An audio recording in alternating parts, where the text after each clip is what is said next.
We were taught that history is defined by invasion, by flags and the smoke of conflict. We prepare for the enemies we can see. However, the greatest and most pervasive conquest of our time occurred in silence. It didn't start with war. It began with a promise, a whispered vow of rebuilding and stability, signed under a soft, deceptive light. Every signature came with an invisible chain. Every loan came with the absolute condition of future subservience. Before the world realized it, the map had changed. Not with geographical borders, but with the cold, mathematical precision of balance sheets. Welcome to the age of financial empires.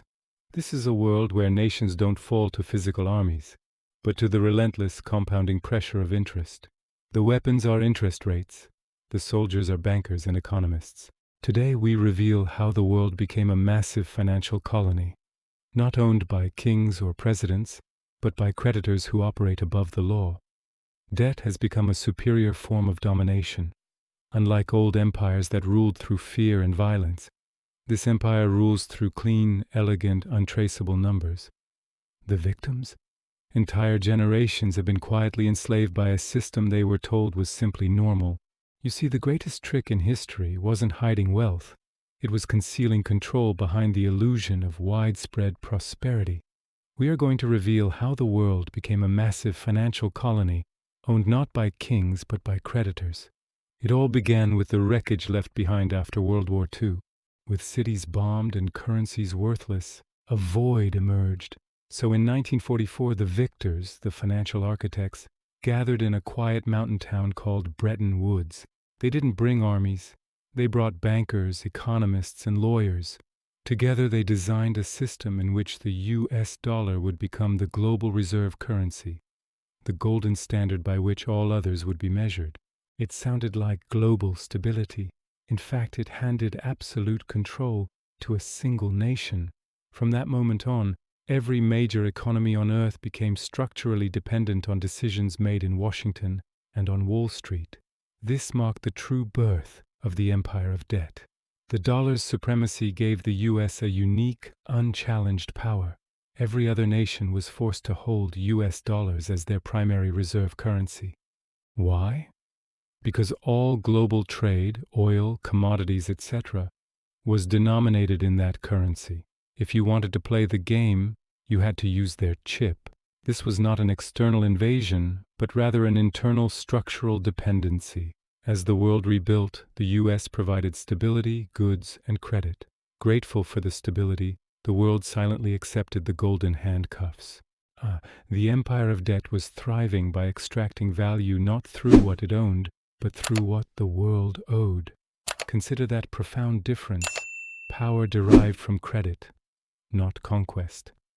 Then came the final act of financial deception. Decades later, the final physical anchor was cut. When President Nixon abruptly ended the gold standard in 1971, a moment that changed everything, the illusion of money was complete. Money no longer represented gold, a tangible asset and finite resource. It represented debt itself. The more the world borrowed, the richer the empire became. Each dollar printed was no longer backed by gold. Rather, it represented a claim on future labor, energy, and freedom. Desperate for currency to fund growth, the world demanded more debt, and the system was happy to oblige. People genuinely thought they were getting wealthier. They saw their home values rise, their credit limits expand, and their consumption soar. But in reality, they were simply becoming indebted. Buried under invisible mortgages on their homes, cars, and education, they became the labor force for the empire of debt. The central banks and the IMF became the tireless fuel injectors for this debt machine. Ask yourself, did your salary keep pace with the debt required to maintain your lifestyle after 1971? For most of us, the answer is a definitive no. Today, that same debt machinery runs silently in the background. Only its labels have changed. It is more complex and decentralized, but equally ruthless. We see the IMF's massive rescue loans, which are often packaged as humanitarian aid. We see the World Bank's development funds. We watch governments authorize massive stimulus packages. These names sound noble and sometimes even necessary, But the results are tragically identical. Nations lose control of their most vital industries through forced privatization. Citizens lose control of their budgets when creditors impose austerity measures. Meanwhile, the empire of debt quietly grows stronger year after year. National sovereignty slowly and deliberately erodes in the fine print of these rescue packages. International creditors often dictate a nation's tax laws, privatization schedules, and budget priorities, not local parliaments.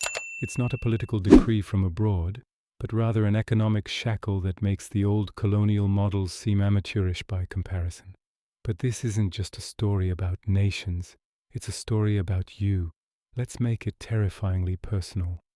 Our mortgages, our credit cards, our student loans. We have been relentlessly taught to believe that debt equals opportunity.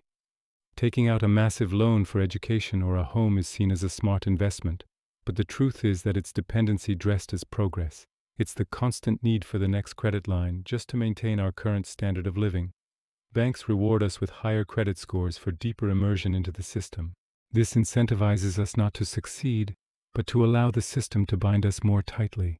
Debt is not a mistake of the system. Debt is the system itself. It is the perfect control loop.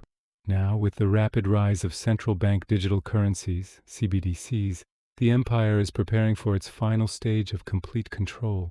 Absolute programmable control. Imagine a world where your paycheck expires if you don't spend it quickly enough. A world where your spending is instantly limited based on a variable score. A world where freedom itself is a parameter in a centralized algorithm. Money is no longer a tool for transactions. You are its product. So after 25 minutes of painful truth, what is the ultimate lesson here? Freedom is not about accumulating more money. It's about becoming less dependent on the system that issues money. Empires don't always need to invade. Sometimes they only need your signature on a loan agreement.